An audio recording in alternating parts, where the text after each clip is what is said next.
வணக்கம். சற்று முன் கிடைக்கப்பெற்ற மிக மிக முக்கியமான செய்தி ஒன்று வெளியாகியுள்ளது. சசிகலாவை தேடி வந்த அதிமுகவின் சிட்டிங் எம்எல்ஏக்கள் தற்பொழுது எடப்பாடி பழனிசாமி அவர்கள் பின்னால் செல்வதை விட அதிமுக வெற்றியடைய வேண்டும் என்றால் இனி எடப்பாடி அதிமுகவில் இருக்கக்கூடாது. இதனால் சசிகலாவிற்கு ஆதரவுகளை தெரிவிப்பதாக தென் மாவட்ட சிட்டிங் எம்எல்ஏக்கள் அந்தர்பல்ட்டி அடித்துள்ளனர். அரசியலில் பல மாற்றங்கள் ஏற்படும், ஆனால் அதிமுகவில் உடனடியாக பல்வேறு மாற்றங்கள் தொடர்ச்சியாகவே நடைபெற்று கொண்டிருக்கிறது. தென் மாவட்டங்களில் வேட்பாளர்களை எடப்பாடி அறிவித்தது எப்படி தெரியுமா?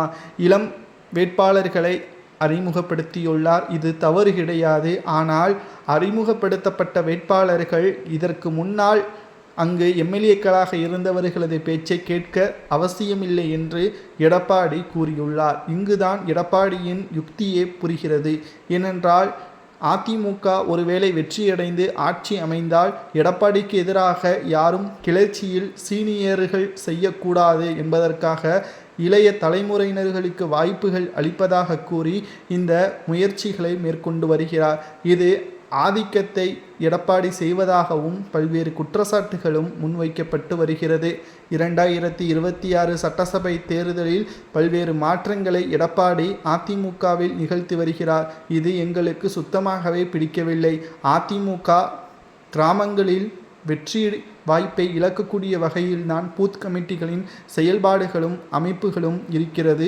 அது மட்டுமல்ல, 84 வேட்பாளர்களை களத்தில் சசிகலா அவர்கள் அறிவித்துவிட்டார்.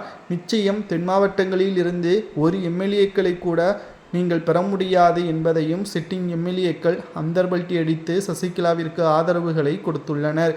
மேலும் சசிகலாவை தேடி சிட்டிங் எம்எல்ஏக்கள் செல்வதற்கு மிக முக்கியமான காரணங்களை அரசியலை பொறுத்தளவிற்கு உண்மையாக இருக்க வேண்டும். எந்த ஒரு கட்சியில் கூட்டணி வைக்கிறோமோ அந்த கட்சிக்கு நாம் உண்மையாக இருக்க வேண்டும். அதேபோல்தான் ஒரு கட்சியில் தலைமை பொறுப்பில் இருக்க வருபவர்கள் கட்சி நிர்வாகிகளுக்கும் தொண்டர்களுக்கும் உண்மையாக செயல்பட வேண்டும்.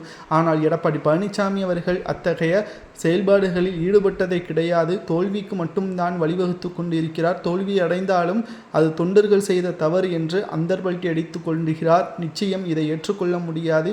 எடப்பாடி பழனிசாமி அவர்கள் இருக்கும் வரைக்கும் அதிமுக வெற்றியடைவது சாத்தியம் இல்லாதது என்று நிர்வாகிகளும் கூறியிருப்பதுதான் அரசியல் வட்டாரத்தில் பரபரப்பை ஏற்படுத்தியுள்ளது. மேலும் அதிமுக வெற்றியடைய வேண்டும் என்றால் சசிகலா அவர்கள் அதிமுகவில் இணைய வேண்டும். அதுவரை சசிகலாவிற்கே ஆதரவுகளை கொடுப்போம் என்று அதிமுகவின் சிட்டிங் எம்எல்ஏக்கள் சசிகலாவை தேடி சென்றுள்ளனர். இது சரியா தவறா? அதிமுகவின் எம்எல்ஏக்கள் எடுத்த முடிவு சரியா தவறா என்பதை கமெண்டில் கூறுங்கள்.